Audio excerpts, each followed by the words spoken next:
in the system. And not having a paratransit driver can still say, oh, the system is a picture. That's what she said. Yeah, absolutely. We're going to some of the. So he's the customer service manager, and so he would update your profile with that.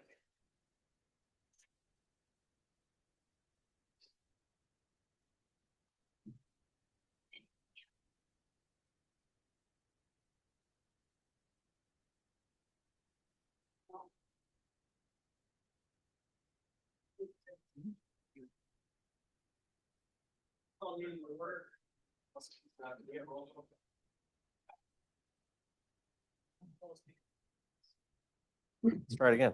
All right, let's call the meeting to order and let's do roll call. Chair Ricky, Present. Vice Chair Condit, Present. Director Morrow, Here. Director Wright, Here. Director Wilson, Director Withrow. Here. Mr. Chair, you have a quorum. Thank you. All right, let's do the Pledge of Allegiance.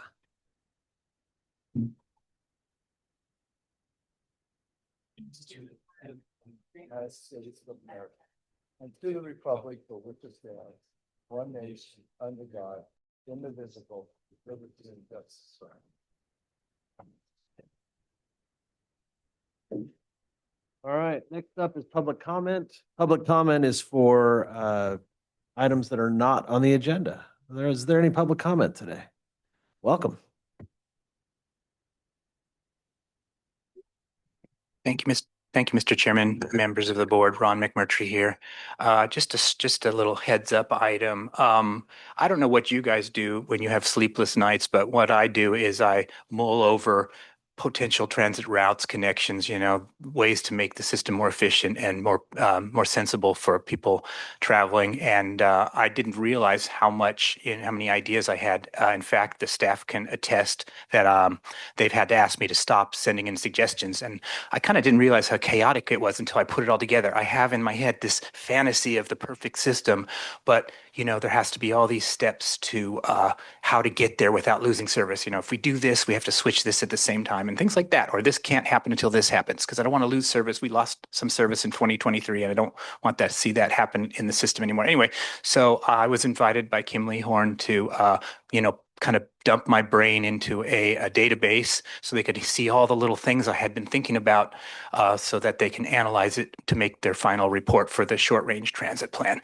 And I just wanted to thank because of Simon's suggestion and that give me the opportunity to do that. And now I feel like, I don't know if you know the story, but I feel like Brer Fox and the Tar Baby, because the more I got into it, I'm like, wow, getting us there is really hard, give or take revenue hours. Anyway, I just wanted to thank those for the opportunity and that I've submitted my report to Brandy with Kim Lee Horn. And so they now have that data. Thank you. Thank you very much. Any other public comments for items not on the agenda? We have one online. Great.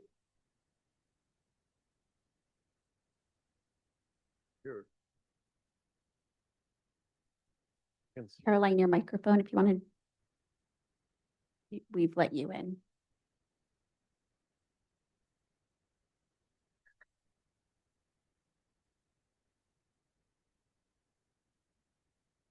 We still can't hear you, Caroline.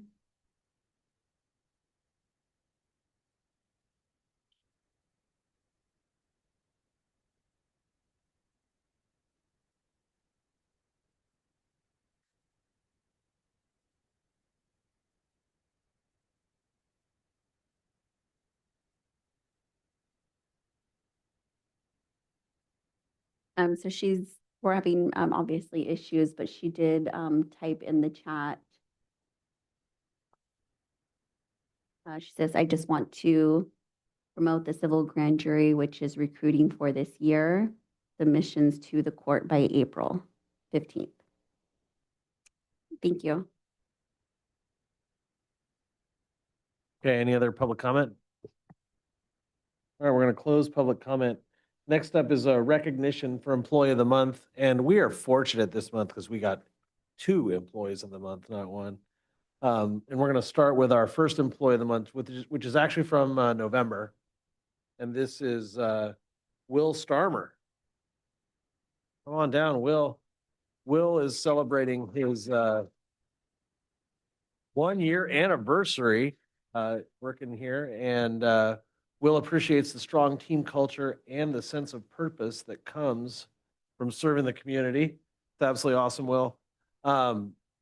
Also, we have a video of Will really going the extra mile at his job that I think we need to show. And we also have an additional award for this service. I think we should show that now.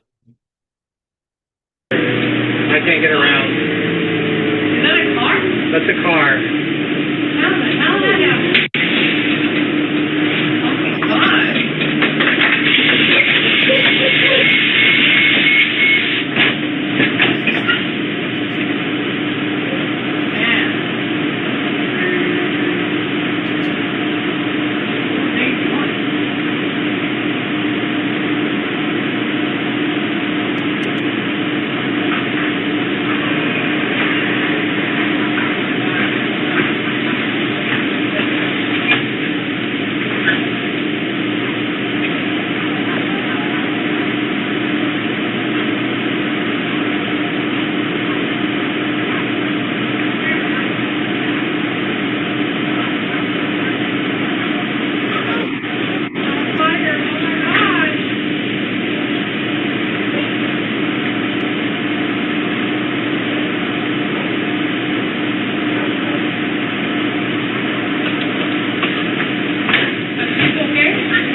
Banged up pretty bad.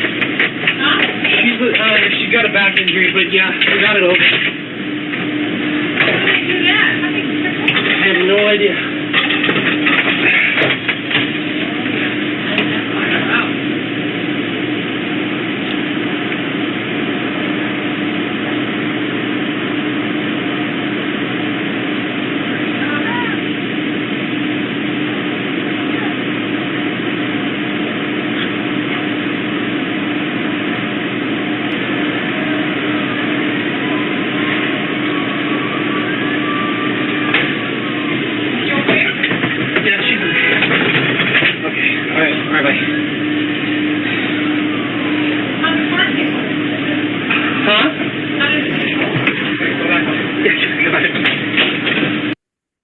Good job. Thank you so much. That's above and beyond that. Just want to know how the car got that way.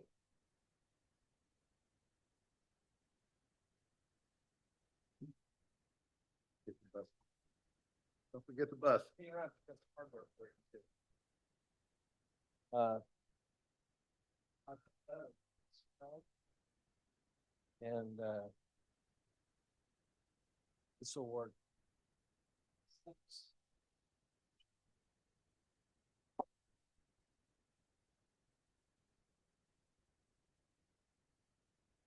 You can put an extra fighter's signature in there for future.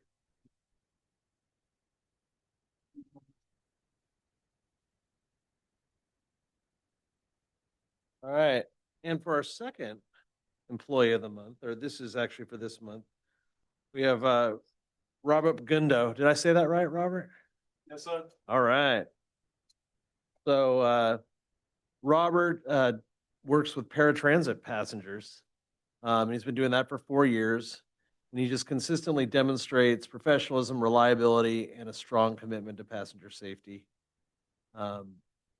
And he shares that he enjoys most serving customers and providing dependable transportation. So Robert would tell anyone interested in driving for the S to apply, show up and apply yourself and show up every day ready for work. So thanks so much. Come on down, Robert.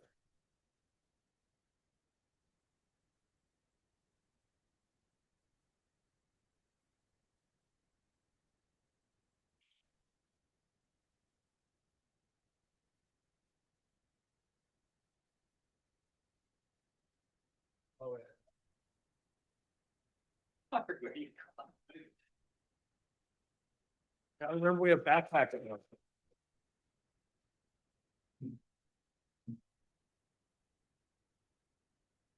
All right. And last kind of announcement we have is that we have a proclamation here that is proclaiming March 18th, 2026 as National Transit Appreciation Day. So we're going to be participating in that. There we go. Maybe a round of applause for all our employees. Yeah. All right, next up is the consent calendar. Got two items on it. First one is a motion to approve the Stanislaus Regional Transit Authority meeting minutes for last meeting, January 22nd, 2026. Next item is motion to adopt resolution 2026-226, identifying the authorized bank payments. Does anyone want to pull that off, anything off consent, or are we good here? Good? We're looking for a motion. Motion to approve? All in favor? Aye. All right, item passes. Next up is discussion and action items. The first item is a motion to accept the fiscal year ended June 30th, 2025 audited financial statements and independent auditors report. Is that you, Adam? Letty, I think we're just going to introduce this one. Yes, we have Ashley Green from Brown Armstrong, who will be presenting findings for this year's, or I'm sorry, for 24-25 fiscal year, our financial audit. Hello, can you hear me? We can hear you. Great. My name's Ashley Green. I'm gonna share a presentation that I created to help present the audit reports in the current year. Here we go. Can you let me know if you can see the screen? Yeah, we can see it. Great. So I'm Ashley Green. I'm the audit partner this year from Brown Armstrong. Last year you had Eric Shin, who recently had retired last year. I'm currently in the Stockton office. I became an audit partner in 2020, and I've been with the firm for about 18 years. So I was excited to be on your engagement as I'm more local from our Stockton office. And then I created this presentation to kind of, in layman terms, give you guidance on each of the audit reports and what they're about and the conclusion on those. As always, we do work with management day to day, but we do acknowledge we are hired by the board and need to, communicate all matters related to the audit to the board. And so that is the presentation that I'll be going over today. Each of these are the results on the audit. So I'll be going over the audit opinion on the financial statements, the internal control report on the financial statements, the report on state compliance, agreed upon procedures report, and the required communication with the board, as well as the single audit report. So lots of reports to go over. I did highlight which page in the packet they are noted on as well. So overall, our, original requirement is our independent auditors report on the financial statements. I do always like to acknowledge that the responsibility and the accuracy of the data, along with the completeness and fairness of the presentation of the financial statements, does rest with management of StanRTA and in accordance with GAAP, generally accepted accounting principles. And we provide financial statement independent audit services to StanRTA, and we follow the AICPA generally accepted auditing standards as well as the government auditing standards. So ultimately, our responsibility as an independent audit organization is to conduct our audit in accordance with our professional standards and render written opinions as to whether your assertions and representations are in fact accurate and free of material misstatement. So I'm just highlighting the framework of the financial statements and all of the standards that we follow. Those are all within the independent auditor's report on page 21 of the packet. And that basically covers your basic financial statements. And we issued an unmodified clean opinion, which is the highest opinion that can be obtained. So management should be congratulated on that audit opinion. The next audit report in the packet is your independent auditor's report on the internal control over financial reporting and on compliance with Transportation Development Act and other matters based on an audit of our financial statements performed in accordance with government auditing standards. That report is within the audited financial statements and on page 49 of the packet. On there, we would note any material weaknesses, significant deficiencies that is described within the report, but we're happy to report that there were no material weaknesses, significant deficiencies, or non-compliance noted during the audit this year. The next independent auditor's report is the state compliance, and that is on page 51 of the packet. We have noted that there's no non-compliance noted on that state compliance. And then in page 55, you have your agreed upon procedures report for NTD, which is your National Transit Database.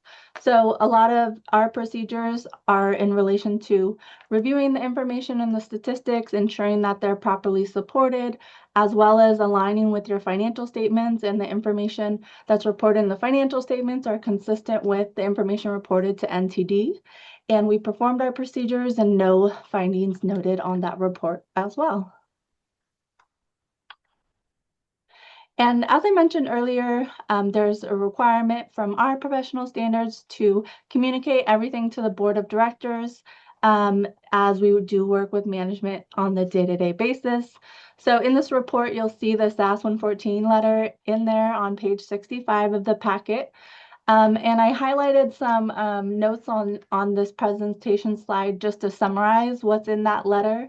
You know, it talks about the responsibility in relation to the financial statement audit, as well as the qualitative aspects of accounting practices. So if there was any accounting policies or standards adopted, those are noted in the letter. And I guess I should have updated the slide, but with compensated absences, 101, GASB 101 was implemented. So I missed updating that on this slide. So that was implemented and addressed within the financial statements as noted on that letter. And then if there were any significant accounting estimates, it's required that we denote those in this letter as well. And because you have an estimated useful life for capital assets, and then your estimate on compensated absences, and then your estimate on your subscription-based information technology, SABITA liabilities. Those are just standard estimates that are required, and it's just disclosed that they are estimates in the financial statements. In this letter as well, if we had any significant difficulties encountered during the audit, we're required to report those to you, and we're happy to report there are none. If there was any corrected or uncorrected misstatements that were rise to a level that we need to make you aware of, then those would be included in this letter. We would include those if they were corrected in the financial statements or not. There were some immaterial amounts that were corrected, so it wasn't required to put in this letter, but in the letter you'd see that, you know, all adjustments have been corrected by management and reflected in the financial statements. If there were any disagreements with management, I would be noted in this letter, and we're happy to report there were none. And then in the other matters paragraph, it just talks about the required supplementary information and statistical information that is required to be reported in this letter, just stating that the required supplementary information is reviewed, ensuring that it is reported accurately and in line with the financial statements that we audited. And then the last report in here, this didn't get made in the packet, but I wanted to bring it to your attention. I did provide these single audit report to Letty today. It is for your single audit. We did issue a report for this as well, but I'm sorry, I was on vacation last week trying to get these reports out to you guys, and I overlooked that getting to you guys to be included in the packet. But I did want to let you know that we had an unmodified clean opinion on your single audit over compliance, and the total CFA, schedule of expenditures for federal awards, was 8.7 million. And then if there was any financial statement findings or questioned costs, those would be noted in this report. And we're happy to report that there were none for the financial statements or federal awards. And if there was any findings that were required to be followed up on from the prior year, those would be noted in this letter, and there were none. So that's everything that I had to present to you today. Of course, I want to, thank Letty and her staff for all of her help and assistance. I know that doing the audit and the financial statements takes a lot of their time, and they were great to work with this year. If you have any questions for me. Are there any questions from the board about the audit? If I could just real quick, Ashley, thank you for this good presentation. We don't have an audit committee, is that right? I don't think we have an audit committee.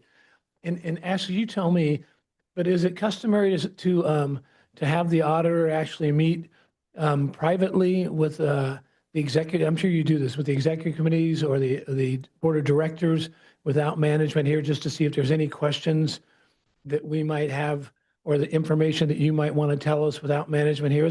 Are you familiar with that, doing that? Do you do that often? Yeah, so normally a lot of organizations do have separate audit committees, and I have met with those, when we had the audit committee where management has stepped out. If there was anything, that didn't cover the report, or if there was anything else that needed to be communicated, I have done that before. Perfect. I was just thinking, wouldn't that be good if we did that just to, because it is pretty common practice, and I'm sure Ashley does that all the time. And since we don't have an audit committee, we could just have it with our directors here or our board members and have staff step out for a second and just make sure there's nothing else going on. And could we do that? Is everybody okay with that? Sorry, it's just an audit thing. Ashley, are you okay with that? Yeah. Are you like an accountant or something? It's kind of. So if we could, would everybody, would staff mind if we it's just an additional procedure. It's good that we do this and have said that we've done this as part of the audit. I think it's a good thing to do. If we could, is that okay? Probably just do it real quick. It's just, Let's do it. yeah. Well, if I may, Member Withrow, just to point out that even if staff steps out of the room, we are still part of an agendized public meeting. So public can still access remotely via Zoom and everything. This is not a closed session where individuals would not be able to observe and comment. Could we go in? How could we do it then? So we haven't agendized a closed session for this particular item, but we can, staff can take that direction and we can work on going through the process and the procedure for establishing this audit committee in the future. Off the top of my head, I'm not aware of a closed session item that would encompass this audit report, but we could talk about maybe doing an audit committee that is a subset of the group and not a quorum and therefore not subject to the Brown Act. So you don't think we can sit down with Ashley by ourselves right now? You could sit down with Ashley individually. No, and do that, but not. Yeah, it's not that. It's got to be the board of directors. And Right now, though, the item is an open session agenda item. And so even if staff were to step out of the room, it still is accessible via Zoom into the members of the public. Okay. It's not a closed session. Okay. I just think it's a practice it's performed commonly for audits. It's what you do. And so we do it all the time with clients of ours. And I'm sure Ashley, as she said, she does it all the time. And so I just think it's a good practice to do that. So however we can, I'll leave that up to you, however you can make that happen. It's something that's part of the Why audit. can't that we should- put it on the next closed session agenda? I'm not familiar with an item in closed session that encompasses this type of a report, but we will make sure we look into it and get the board the means to meet with the auditor. And so we will make sure we get that. Yeah, all it is just a session where the auditor can speak freely without management. It's not, and that the board can ask questions without management here just to make sure. And it happens all the time with audits. It's usually a requirement. So anyway, let's figure out a way to do that. That would be great.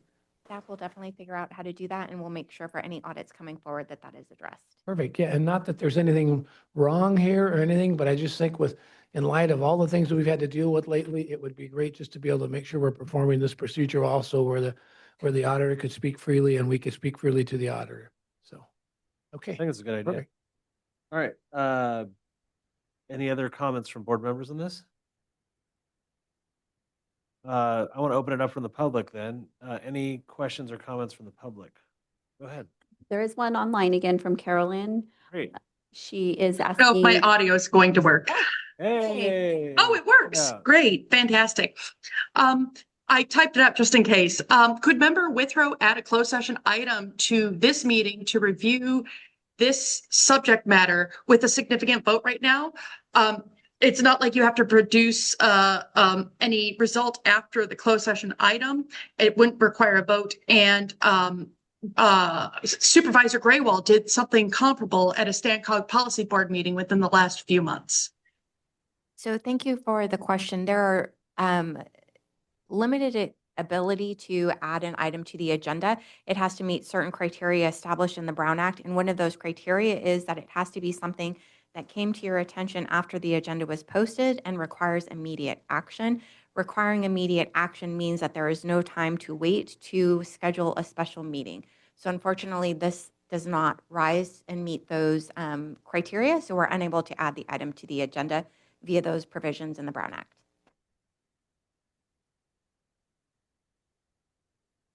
Okay, so we'll figure out some way to do this. This is definitely doable.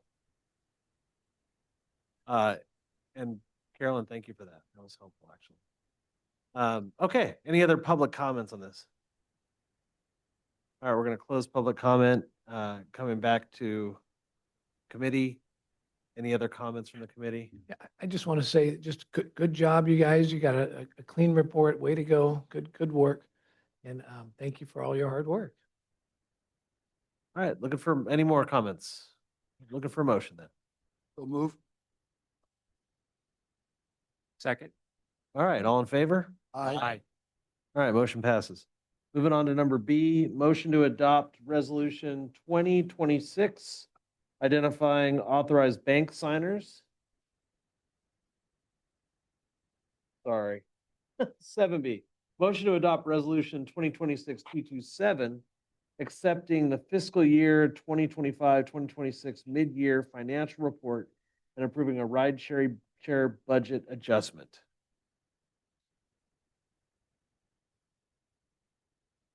Good afternoon, Chair Ricky and members of the board.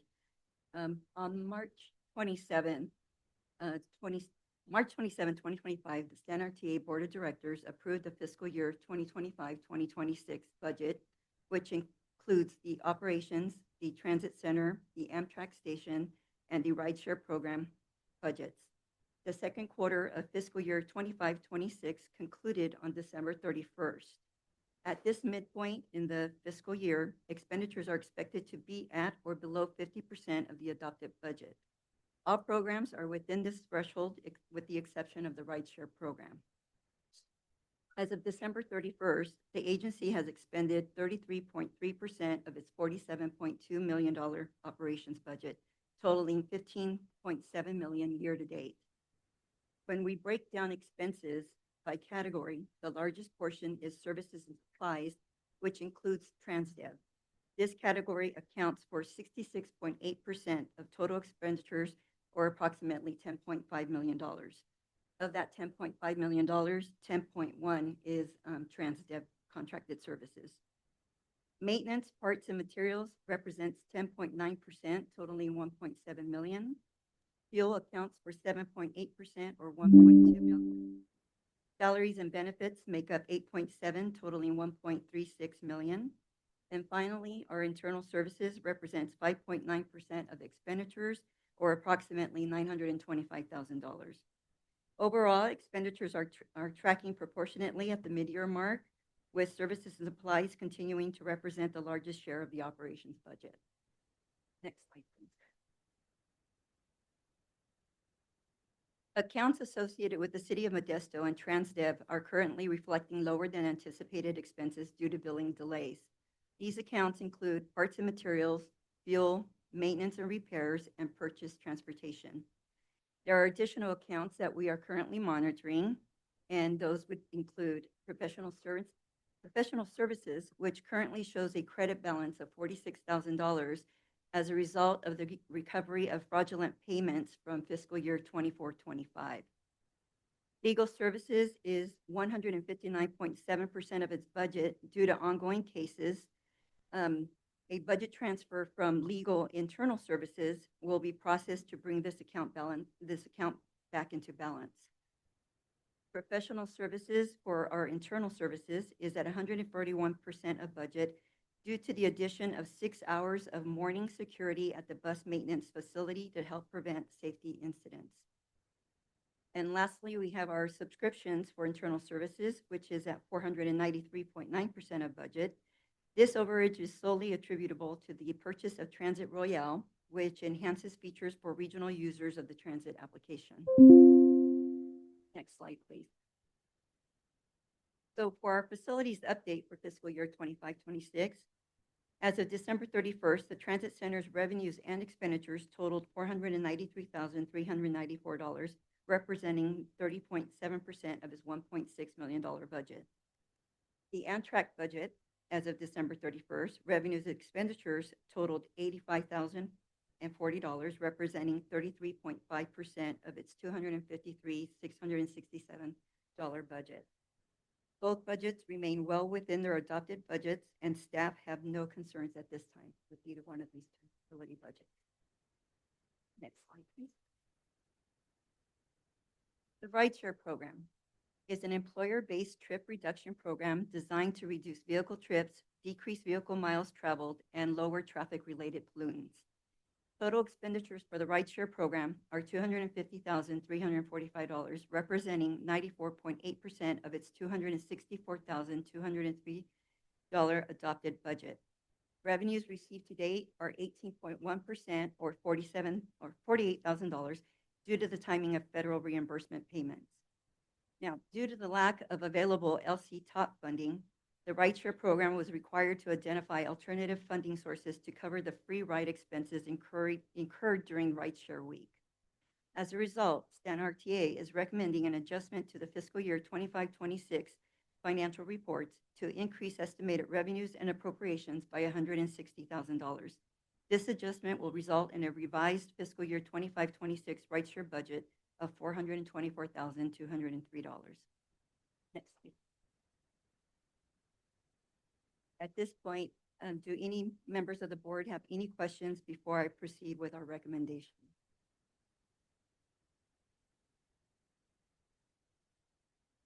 Questions?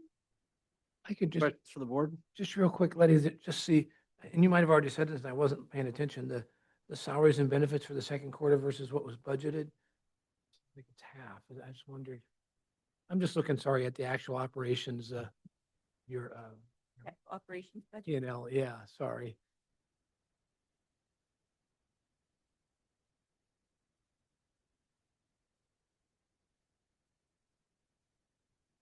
And we're looking at, I'm sorry, we're looking at salaries. Salaries and benefits at 689,000 versus $1.5 million that was budgeted.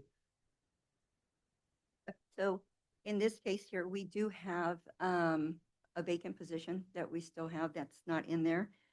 We also, as you can see here, vacation, sick time, all of that is not accrued in that salary and wages. So we don't budget for that part, but we do have it on that other line. We are below budget at this time, and most of that can be attributed to retirement also, that starting January 1, retirement rates increase. And at this time, we budget for the entire, they go on a calendar year where we budget on the fiscal year. So we do add a 10% increase as of July 1 for 6 months. So we don't see those expenses until next month. They're in the budget, but they're not in the actual. Correct. Yes, they're in the budget, but you're not going to see them until, well, you'll see the increases in January, just starting January 1. Okay, so it's not some big shortage of employees as far as, when I look up their salaries and wages, $1 million and one is what we budgeted. We only had $364,000 for the second quarter. Correct. And this probably, as when we took this, when we ran these reports, the last payroll period, which is not, it's about $55,000 for the, was probably not included in this dollar amount also. Just want to make sure we weren't over budgeting, or we were just really short staffed for the second quarter compared to what we thought was going to happen. It's just, I don't know, can't tell. And if you'd like, I can do an analysis for you, Yeah, and that then I would be can good. send that to you. Just to see how we came up so much short. Okay. Actual, I mean, it's great, but unless we're just short a whole lot of people. or when we budgeted it, we just exaggerated what we thought we were gonna. I can do that. Okay, thanks, Letty. All right, any other comments from the committee? All right, I'm going to open up for the public. Any public questions or comments? Go ahead, Ron. Thank you, Mr. Chair. Thank you, Mr. Chairman. This is probably, it's just an information item, and I'm probably preaching to the choir. Am I speaking loud enough? Is just a reminder that I think, was it last week or just, I think it was last week, the Supreme Court did overturn those tariffs by the Trump administration, and I'm sure the relevant staff members of the agency are aware of that. So we need to look at, what's going to be the process of getting refunds and so on and so on. And just kind of maybe we'll get some funds back if we're lucky. Thank you. Good observation. All right, any other public comments? We're going to close public comment. And then our last slide, please, is just our recommendations to the board. Which would be to accept the fiscal year 25-26 mid-year financial report and to approve a budget adjustment of the $160,000 to the ride share program. Thank you. Any comments from the board? Letty, good job. Thank you for doing this. All right. No further comments. Let's get a motion. So move. All in favor? Aye. All right. Like we have a ride share adjustment. Next up is a verbal update on the strategic plan by InfraStrategies LLC. I'll introduce that, Cherokee. So last fall, the board authorized an agreement with InfraStrategies to provide a strategic plan work for the authority. And they've been at work now for the last few months, meeting with staff and developing the plan. So Dave asked them to come and provide an update to the board on where they're at with the plan. I want to introduce Erin Berry with InfraStrategies. She's on Zoom here, and Erin has been great to work with, and look forward to your update for us today, Erin.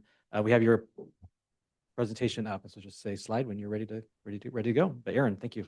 Perfect. Thank you so much, Adam. Can everyone hear me okay? Yes, we can hear you. Yes, fantastic. Awesome. Well, thank you for that introduction, Adam. Good afternoon, Chair Ritchie and members of the board. As Adam said, my name is Erin Berry. I am a principal consultant at InfraStrategies and the project manager for your strategic planning update. InfraStrategies, we're a small strategic planning firm. This is a lot of what we do is strategic plans for specifically transit agencies across California and the country. So really excited to give you an update today on where we're at in the process and where we're going to be going as we move forward. Next slide, please. So what is StanRTA's strategic plan? I'm going to start with the left-hand side here, and the purpose of your plan really is to provide a strategic direction organizationally and programmatically, and it aligns your plans, programs, and services to achieve a common vision. So what that really means in practice is that we're talking about, mission, vision, values, the things that everyone thinks about when they think about a strategic plan, but it's also getting down into the details of everything your agency is doing to make sure that it is in service of achieving that vision and those goals, to create a clear path forward for StanRTA to really emerge as a superior, best-in-class transportation agency. In many ways, you already are. You've received multiple awards over the last couple of years. So your work is not going unrecognized, but how can we do a better job of continuing to differentiate yourselves among other peers? It also prepares the agency for growth and advancement in advance of your new facilities, things like that in the future. When it comes to the scope of the plan, this is a 10-year plan and anticipates a 5-year update. So what that means is that we are thinking on a 10-year time horizon when we're putting together initiatives that you might be thinking about, might be working on, but things change over time. And so we expect that you would have a kind of robust update at 5 years as things change. In terms of what we're looking at, we're thinking about StanRTA in a few different ways. First, as a workplace and employer. Second, as a deliverer of transit service in the county and the investments you're putting into those services. And then thirdly, StanRTA as an industry leader here in California. Next slide.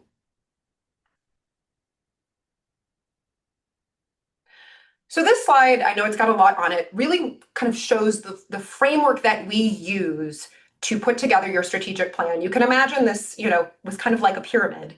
But we like to put the core values along the left-hand side because we really think that that should flow through everything you do. It's not the base of a pyramid. It really is embedded in everything that you as an agency are thinking about. These are the guiding principles that define your culture and the behavior of how you make decisions, how staff make decisions on any given day.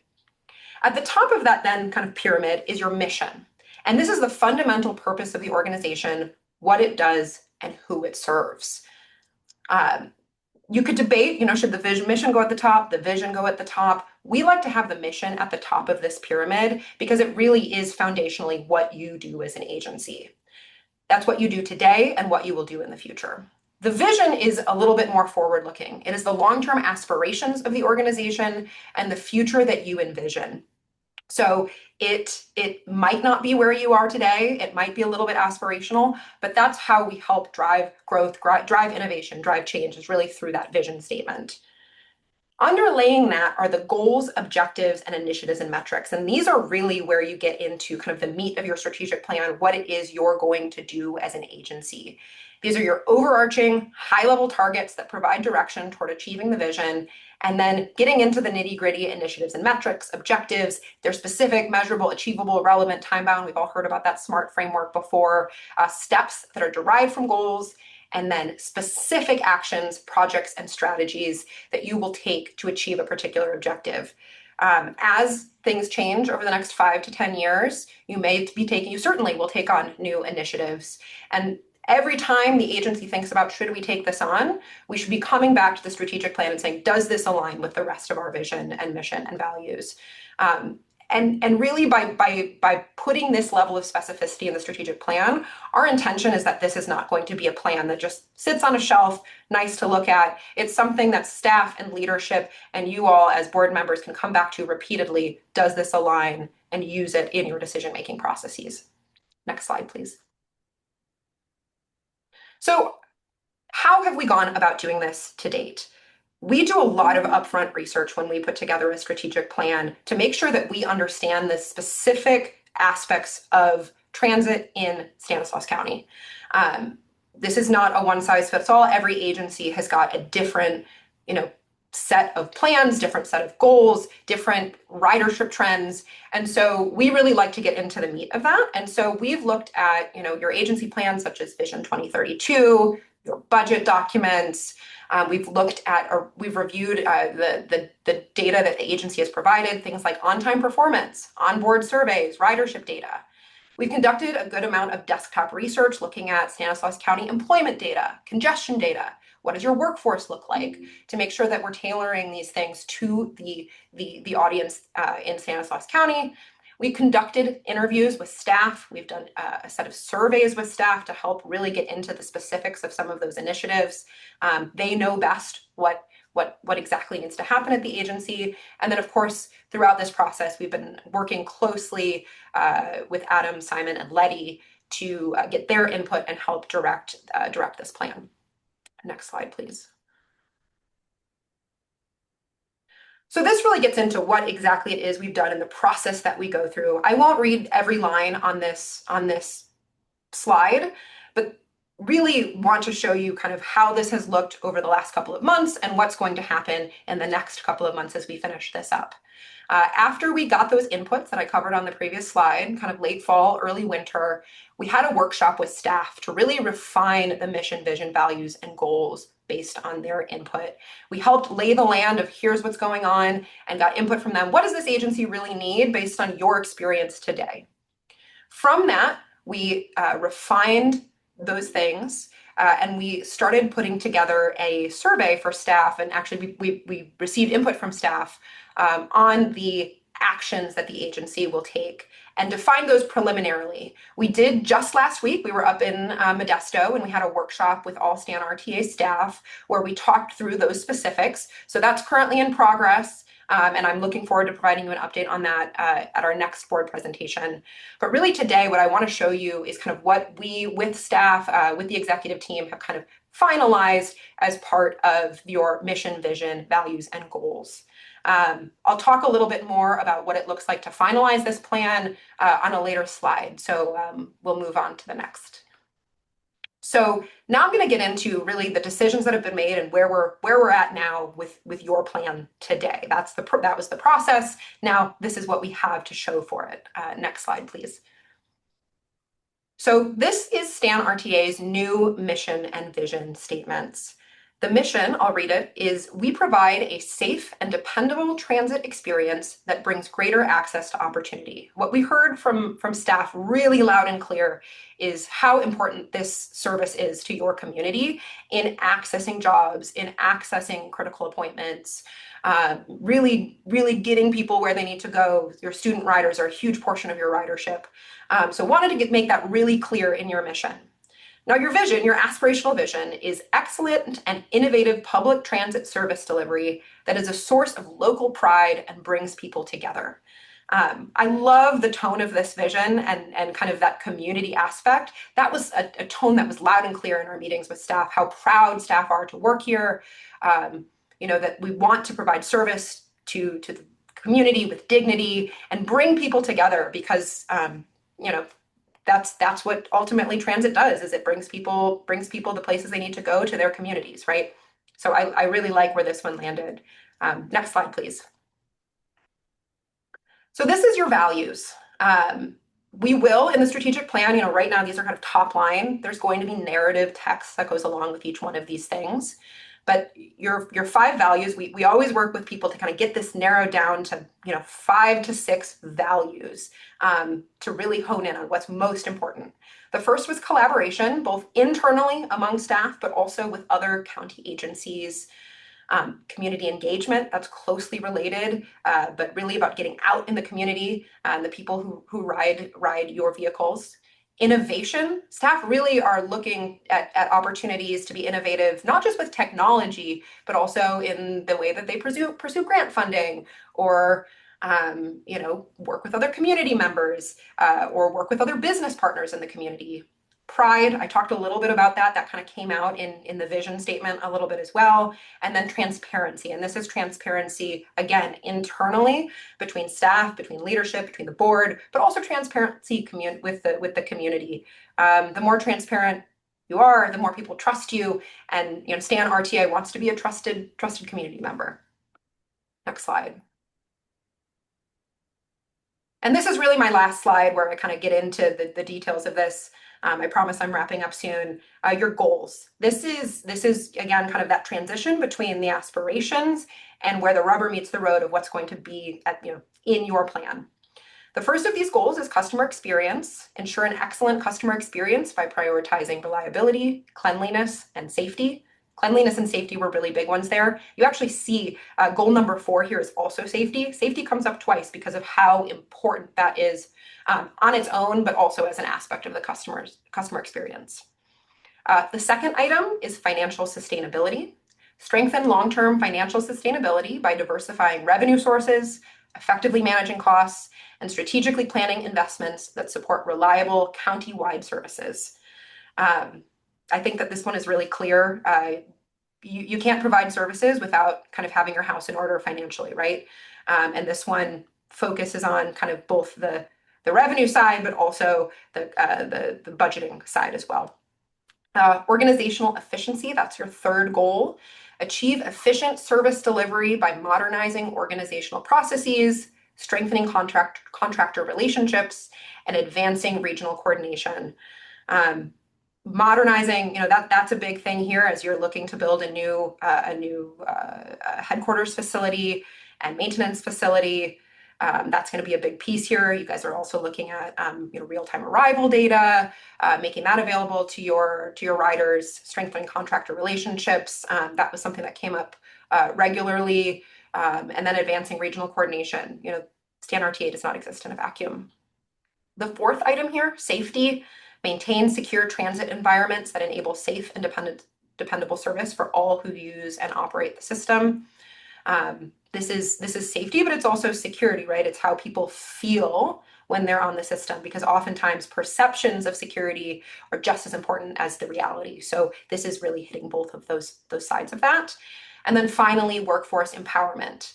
Create a workplace where staff feel trusted, informed, and supported through well-defined roles, collaborative teams, and ongoing opportunities to learn and grow. You've got a really committed staff here, very minimal turnover compared to other peers that we've seen. And want to keep it that way. And so thinking about ways to create those opportunities for growth professionally, that's a big focus, going to be a big focus for the agency moving forward. Next slide. So I've just got one last slide here. We can go to the next one on next steps. This is the same slide you saw previously, just kind of with the bottom portion highlighted.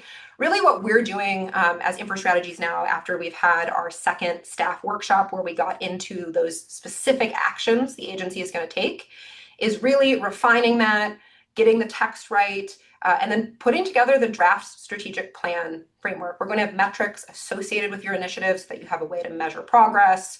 And then lastly, we'll be coming to you all with a second board presentation that really presents the whole thing in a nice buttoned up package. So we can go to the last slide here. I really appreciate your time. I don't believe that this item requires any action by the board today, but I do want to just open the floor up for any questions that you might have. Any questions from the board on this? Any questions from the public? Come on up. Thank you, Mr. Chairman, members of the board. Ms. Berry, thank you for your presentation. I just want to put a testimonial. It is my experience since the first days I tried to communicate with StanRTA that they actually listen. I wasn't expecting any kind of public agencies to actually listen to the public because I have a pretty cynical view of government agencies of any kind, including my local HOA. So I just want to attest that it's an incredible environment, and I wouldn't be doing what I'm doing. I wouldn't be here today if I hadn't felt like I was welcome and that my feedback was welcome. Thank you. Thank you. Any other comments from the board? Thank you for your presentation.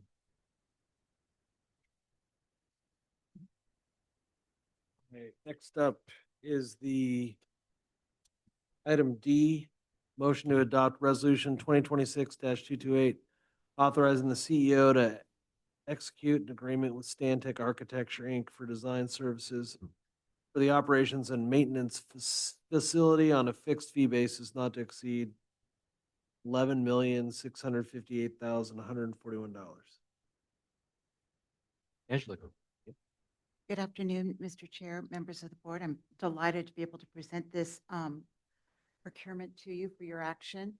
Next slide, please. So we are seeking to get your approval to bring Stantec on board to provide architectural and engineering services on the operations and maintenance facility complex. Next slide. This procurement's a little bit different from our usual procurements in that for professional services, in that it's specifically subject to the Brooks Act, which is the federal act that requires for architectural and engineering services when you receive the proposals, you do not look at or open the cost proposals for the competing firms. You purely rank the firm based on the quality of their qualifications to perform the service. Then you would open the top placing firm's bid proposal, negotiate with them. If you can't reach satisfactory negotiations, you move forward. In every other respect, the evaluation, the criteria are very typical to any other professional solicitation.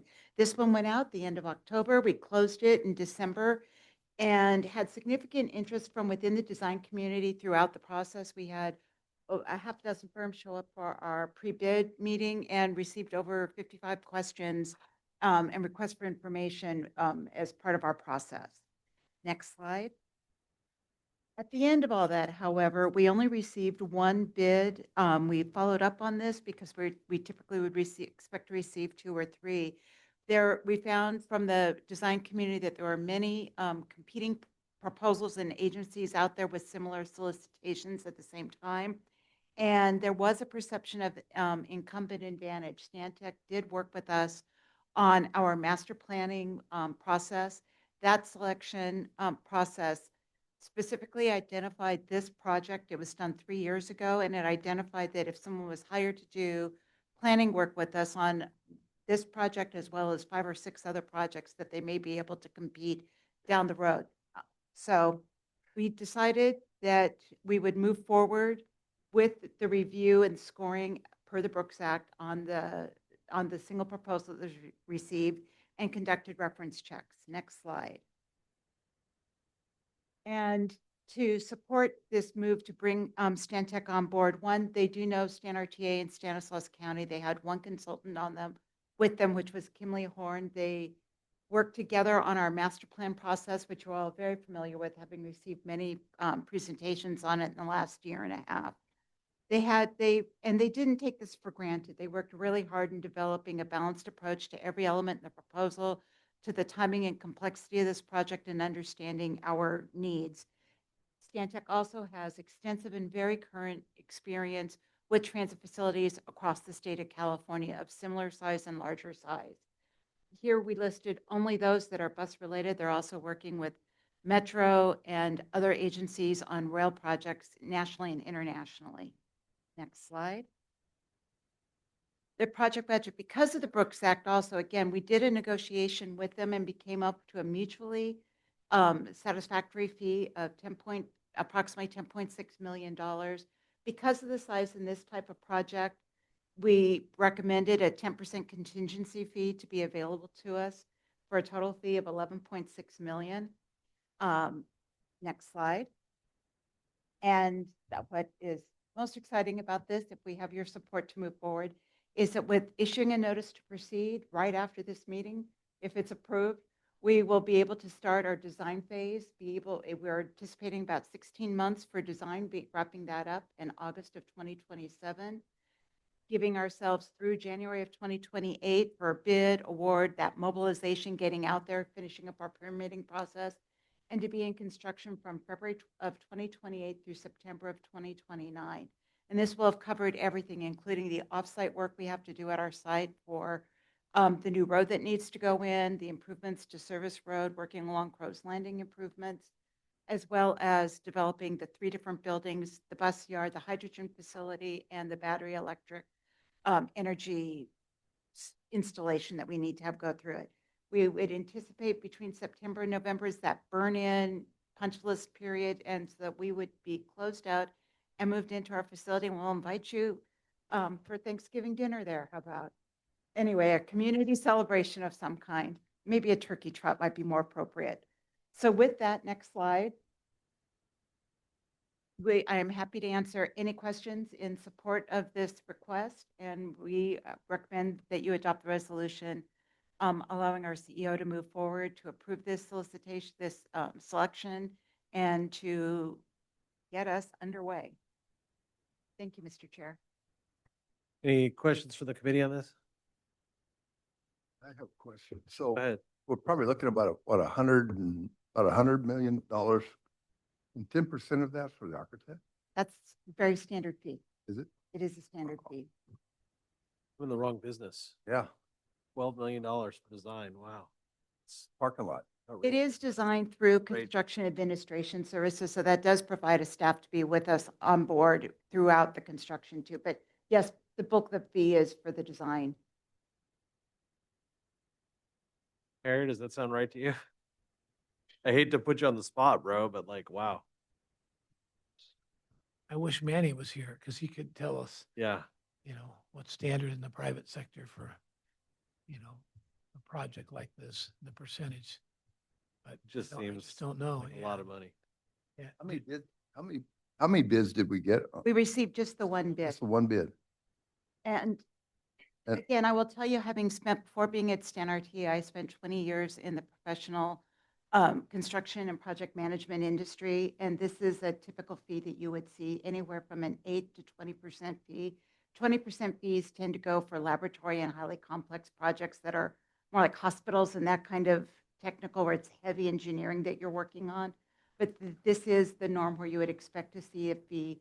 It also complies with what we received in the way of that cost estimate that was done during both the ZEB master plan rollout, where roughly a 10% fee was what would be professionally expected, as well as what was done by the independent cost estimator when we were working on the master plan. Have they done transit plans before? Yes, they are known for it. In fact, could you go back 2 slides, Noemi, to the slide? So they are currently working with, and we actually toured facilities that they're on. One more, please. This Stantec. Now, I guess we need one more. So they're working with San Luis Obispo Transit, Victor Valley, Gold Coast Transit, that all 3 are in their facilities. And we were able to, a staff team, go through those facilities, observe the quality of the work that was done. Napa Valley Transit, Fresno Area Express, that Adam was just able to attend the opening of their facility. Foothill, and again, they're working with rail facilities throughout the state of California and across the country. Angela, didn't you have, like get an independent cost estimate or? We did have an independent cost estimate that was done during the master planning phase that came in with this type of cost. Siegfried, didn't they look at these costs? And thank you for reminding me about that. We also, as part of our negotiation strategy, had Paul Schneider, the president of Siegfried Engineering, who is also part of our on-call task of professional services, review the costs and the prices with it. And he helped support us in the negotiations. And that is how we got to the mutually acceptable cost, because he looked at the master plan documents, which included a basis of design document that really explains what we're putting into our facility and expecting of its performance. He negotiated with us and highlighted the areas where he felt prices were high and what we should be getting the cost down to, which we were able to achieve. So we did have an outside assistance from a professional who also designs a lot of transit facilities.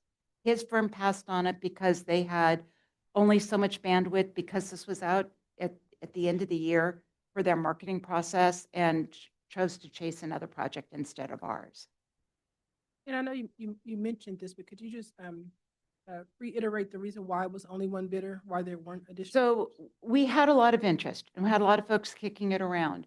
We reached out to it. We had over 6 firms, which is a good number for us to have come in. They all participated actively through it. 3 of them told us that they had X amount of projects that were all out to bid going through December, and that they had to prioritize the projects that they felt most likely to get. And with their staff availability, they wound up not proposing.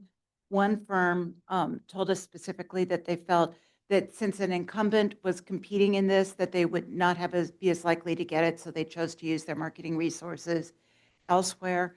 And then we got kind of non-committal, and then Stantec responded. That left one other firm that was kind of non-committal and just saying that they opted to, put their marketing resources elsewhere.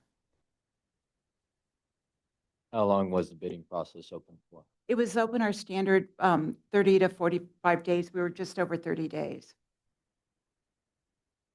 Angela, I'm sorry, and you said you had 20, I didn't realize, 20 years experience. Is that what you said? You've had 20 years Yes. experience in the private sector or? Working, yes, in the private sector with Kitchell, CEM, among other firms, including Heary and Banner and several CM firms.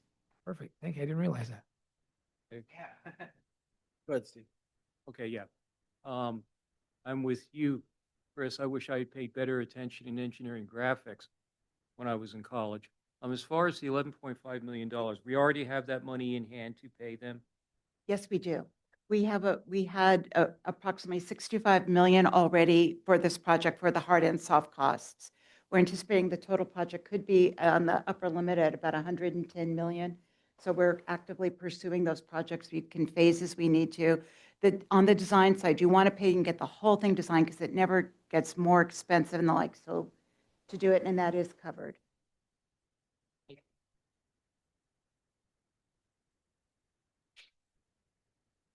Any other comments? I guess I'm just gonna say, like, I don't feel great about a one bid $12 million deal. Seems like we should have gotten more bids. That's just what I'm gonna say about it. All right, public, we'll open it up for the public. Go ahead. Thank you again, Mr. Chairman. And yeah, I have an uneasy feeling about this. I don't like the argument that, oh, this is the way we've done it for years, so this is the way we do it.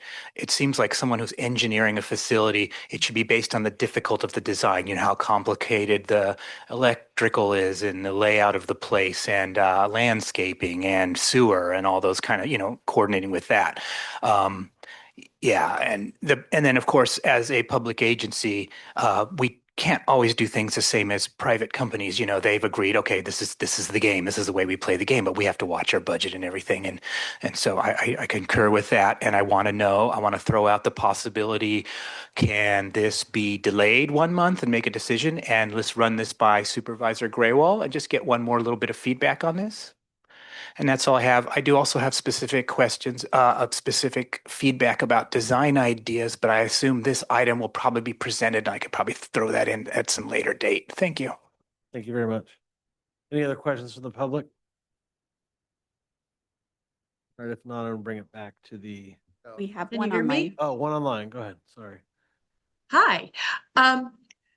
Is it possible to do rebid? Is it possible that, and I'm gonna defer to the person whose expertise is, 20 plus years of experience, but is it possible to do a rebid or put this out again? Maybe it was just bad timing. Maybe it was just a combination of circumstances. I don't want us to lose out on the best value and options possible, especially given the unique needs of the new system. Which I can just. Go ahead. One thing to keep in mind, and that's why I mentioned at the top of this, that this is a Brooks Act solicitation. So you only ever are dealing with one cost proposal. So in our sense and our confidence in bringing this forward, you never, whereas if you had the construction manager, if you're hiring a construction manager and they're giving you bids and fees, you would look at and you had 4 firms proposed, you would look at every firm's cost proposal and include that in your matrix of evaluation for who you felt was the best firm, but also where you got the best value. So maybe you go with the number 2 ranked firm because they had the best pricing for you. You will never know in an architectural and engineering solicitation what the fees are being provided by the other firms. So that is why we had the ZEB when we did the rollout plan and did our first estimate and stab at the facility in 2023, had the cost estimate prepared then.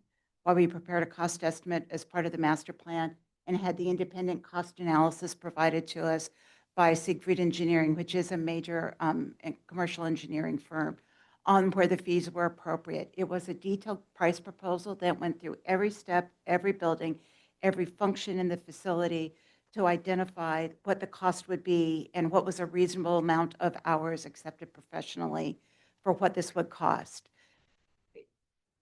So I absolutely can understand the consideration. The die was cast for this 3 years ago when we did the on-call architectural and engineering and had very limited response at that time. The firms, we had qualified firms that submitted and were done, and they were all told at that time a decision was made, which was within ethical and professional standards, that someone could do planning work and then be eligible to work on continual stages of projects. This included things like BRT design, bus shelter design, maintenance and facility projects of all sorts. And so that allowed StanTech to compete with this. We had hoped by doing it in that way and received this advice several years ago from other transit agencies, that this was a better way to get people to come in and do small projects for small transit firms that they might otherwise not be that interested in because they would have an idea that there may be ongoing work to be achieved. So StanTech would be able to compete again for this. We could go and rebid. We do have a concern about delaying this project unduly, and it would take us another 3 to 6 months to be back in again. Because if we're going out again and putting this thing out to bid, we'd want to relook at the cost, the project. We also have to consider any to stop at this point in time if there are any repercussions from that. But we do have funds from AB or SB 125 that go stale on us in 2029. Angela, where's StanTech based out? StanTech has is based in LA. Does StanRTA have a local preference? No, we're not allowed to do that. That's a great question, and we would love to do it if we could. We're not allowed to do that under FTA procurement rules, under federal rules. Kimley Horn is based with offices throughout the Bay Area, including Sacramento. That was frankly why we were disappointed Siegfried didn't come in, because they have an office in Modesto and one in Stockton too. We would have loved for them to do it, but they opted to chase another project instead of this one. And delaying could affect some financing down the road, couldn't it? It could. Yeah, because I'm not happy with the idea of only having one bidder either. But if we delay, the one thing we can guarantee is that the cost, if we do it later, is going to be more than what's on the table now. And again, staff does not disagree with you at all. We appreciate your close attention, frankly, that you're taking a hard look at this. If we did not know StanTech, if we hadn't spent a year and a half working with them on a project that you've seen many times and doing good work that stayed on time, on budget, within the goals of what we wanted to achieve, and if they didn't have such a good reputation and a strong resume, we would definitely have gone just straight back out to, and not even brought this to this conclusion with you. And there's no fault on our end, because there were 6 who were initially interested. They just started backing out. So they left one man standing in the end. So the same thing could happen again. We could put it back out there, and once they start seeing who's in the running, or may decide to back out again. No guarantees. Guarantees. So isn't it, Andrew, just one more question. Isn't it the larger the project, that fee goes down usually? Does that, the percentage, because you were saying this is like 10% of the total project, the larger the project, it would go down? It can go down. And so I suppose they would argue with you that on something bigger, or it might be even less. But again, I have to defer back to, because I was not a cost estimator in my role working with projects. So for me, this number, again, checks out through 3 series of independent estimates that were done. And they all came up with this dollar amount? That this was within an accepted and expected range of what a cost would be. Okay. You could have an engineer, could you put more hours on a more junior engineer perhaps than a senior and save, 15%? But it all came within what we expected the fee to be. I know I understand it's a big bite. I'm comfortable waiting another 45 days and putting it back out, just putting it out there. Any other comments?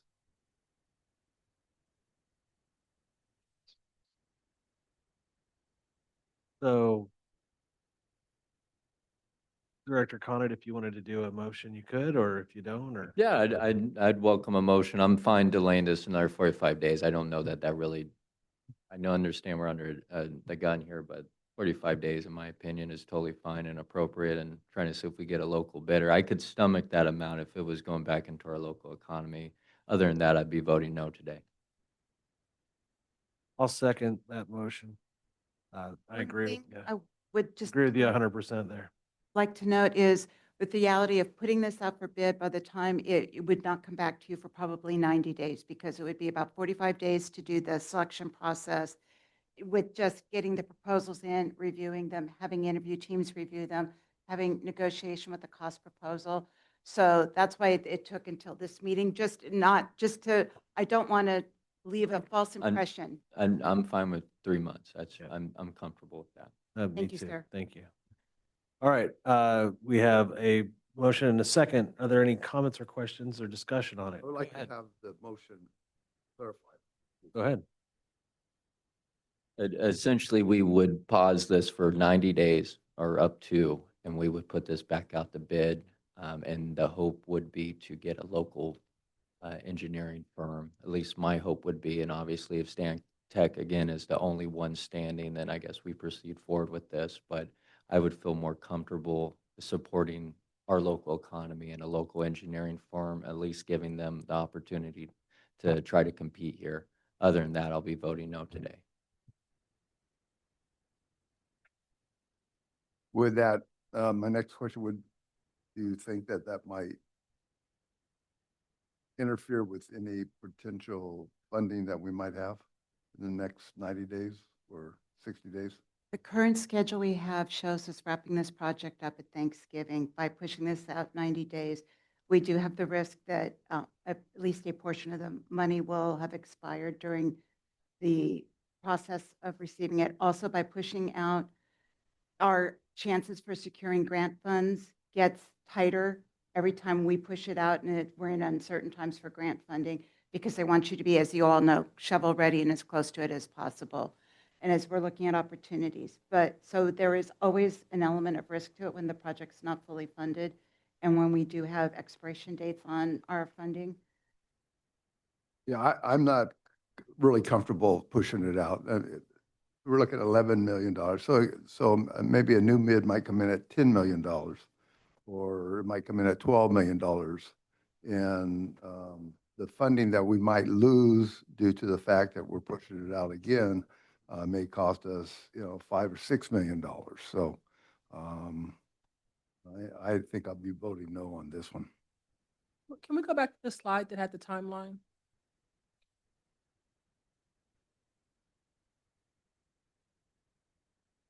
So this closeout will be well into 2030. The other question I had, again, of the 6 initial, were any local?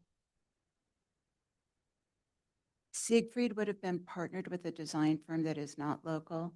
They were the only ones that were local. All those that were looking were major firms that do transit design work, including AECom and other firms.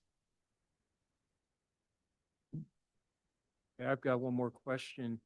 As far as if we were to delay this 90 days, as this motion is asking us to do, can you come up with a rough estimate of how much funding we would risk losing due to its sunsetting on us if we delay this too long? It would be some portion of the 47 million that we have from SB 125. Can you come up With the cost estimate on it, a reasonable, just kind of like a ballpark figure, how much we would be risking? at least 8 to 10 million.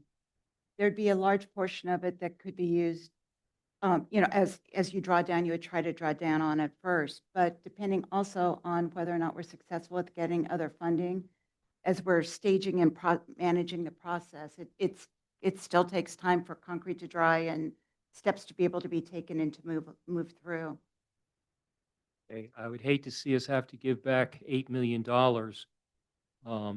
in the hope of maybe drawing a local bid and saving $1 million on the design firm. So let's keep that in mind as we discuss that and think about this as well. Thank you. I think we can what if ourselves to death also, so. All right, I think that we've had enough discussion unless there's any more comments. If not, I'm going to look for a roll call vote on this. We have one comment online, it looks like. Okay.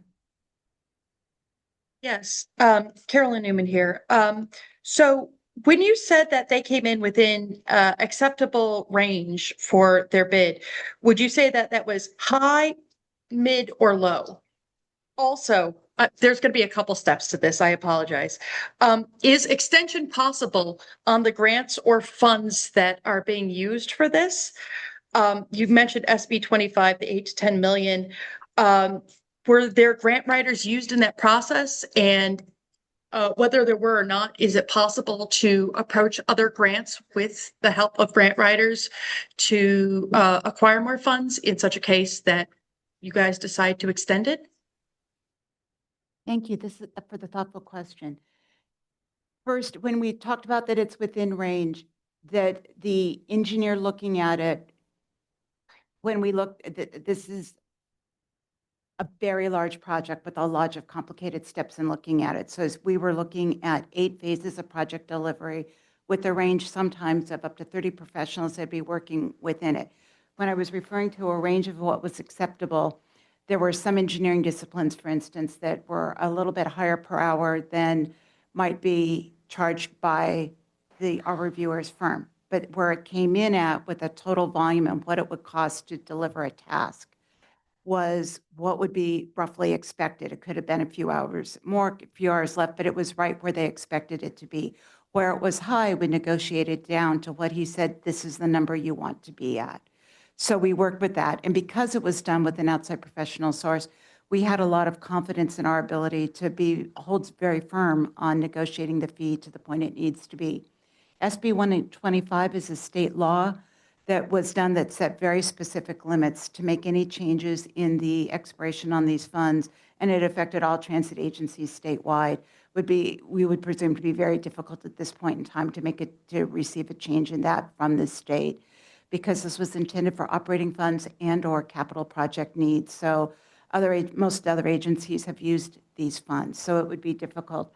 We are actively seeking the balance of funds for the project, and we'll be working with that, but that's the unknown in working on it. We do have professional staff in our procurement and grants writing that are highly successful in securing loans or grants for us. We will continue pursuing it because we know we are always on the lookout for capital project funds and to be able to realize not this, but other only this, but other projects.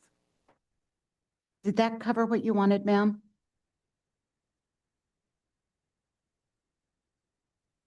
Okay, thank you. Did I miss any other public That comment? did. Thank you. Did I miss any other public comment? No? All right. Now we're going to look. Roll call. Mr. Chair, if I may just clarify the motion for purposes of the record and the vote that's about to be taken. I understand that the direction is to put this on pause or delay it for about 90 days, but that would be a result of putting this item back out to bid. So in essence, the motion is to rebid the item, and then the requisite delay that Make sure is that it's associated with okay it. with Director Condit. Yeah. And then we have a second by you, Mr. Chair, on that item. Thank you. Is everyone clear on the motion? Okay. Chair Ricky, Aye. Vice Chair Condit, Aye. Director Morrow, Director Wright, Nay. Director Wilson, Nay. Director Withrow. Yes. All right, so we're 3-3 that does not pass. Okay, we're open to new motions. Make the motion to accept the architectural bid. Second? Yeah, we have a motion and a second. Any discussion? Let's go to roll call vote. Chair Ricky, No. Vice Chair Condit, Nay. Director Morrow, Aye. Director Wright, Aye. Director Wilson, Aye. Director Withrow. No. It doesn't pass. We've had two motions on this. Neither have passed, so this item is not going to pass. And I guess, Adam, you'll have to figure out the best way forward for us here. All right. If I could really, Chris, Angela, I don't, this to reflect on you at all. This is, Yeah. this is nothing towards you. I just think it's so easy for these people to see government and to come in with these bids and these percentages. I just am seeing it more and more that, that what the private sector will pay for something versus when they see that it's the government involved, and I don't, StanTech, I'm sure is a good company, and I don't, I'm not trying to make any accusations about them, but it's just a hard pill to swallow sometimes, especially when we just have one, that we're dealing with here. So, and we might come back and this might be the way, and hopefully this won't jeopardize the project at all. We don't want to do that. But from my standpoint, it's just the extra effort is worth it, at least to try to, in my mind, for the taxpayers' dollars. So, but I understand everybody else's positions too. I don't want to. So can we bring this back maybe give staff time to maybe reach out and see what they can come up with another firm and maybe have another report in 30 days to bring it back. If staff cannot find another firm that would like to bid this, and we relook at it. I'm really concerned about waiting 90 days out on losing millions of dollars for this. The CEO needs to deal with this. We don't have anything further agendized to talk about. Okay. Can't do anything else here? Yeah, and since both of the motions, either affirmatively or negatively, they did not pass, so staff will have to go back and look at this item. Perhaps there's an opportunity to do some further negotiation with the one proposal we did receive. And so we'll come back and explore options and report back to the board. All right, moving On to the next item, we have an informational item on key performance indicators. Mr. Chair, all the information items are just there for information. There are no reports. It's just information for the board to peruse at their leisure. Unless there's questions on them, I'm happy to answer them, but we can, those are just for information only. Thank you. All right, next up then is the CEO's report. Just a few items, Mr. Chair, that I wanted to mention. I had one staff member, Megan DeStasso, who is on Zoom right now, which is great. I just wanted to recognize her. She's our right chair coordinator, and she has been with the agency for 20 years. So she has a big lot of longevity with the agency, has done lots of great work for us with the StanRTA, and then prior to that with Modesto. So she's done great work, and definitely want to recognize her and and the 20 years that she's been with the agency. So thank you, Megan. Great work. Also wanted to congratulate Letty and her team on the audit report. That was great. That was awesome. Thank you. Thank you for the entire team to everything that you did to make that happen and have done for many years, ever since the StanRTA was created. I think our audits have been clean every year, and it's a great testament to her and her team to make that happen. So thank you. Thank you, Letty, for all that you've done. It's awesome. Two other things. Go Green Week is March 15th through the 21st. So it's a free ride week for everybody on board all of our modes, which is great. So be sure that you know about that, and make sure people know about that. And we'll be on social media here soon with that information for the riders. Then lastly, had a great tour last Friday with Senator Alvarado Gil, and I want to thank Councilmember Wright here for his efforts to make that connection and make that tour happen. It was great. She's a great advocate for StanRTA, and definitely look forward to continuing to work with her. And that's all I had, sir. Thank you for the time. Thank you very much. Next up is director reports. Any director reports? Okay, if not, we're going to adjourn into closed session. Thanks, everybody, and we'll be back from closed session in a bit. A bit. I think it's going to be a bit.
Yeah.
All right, we back?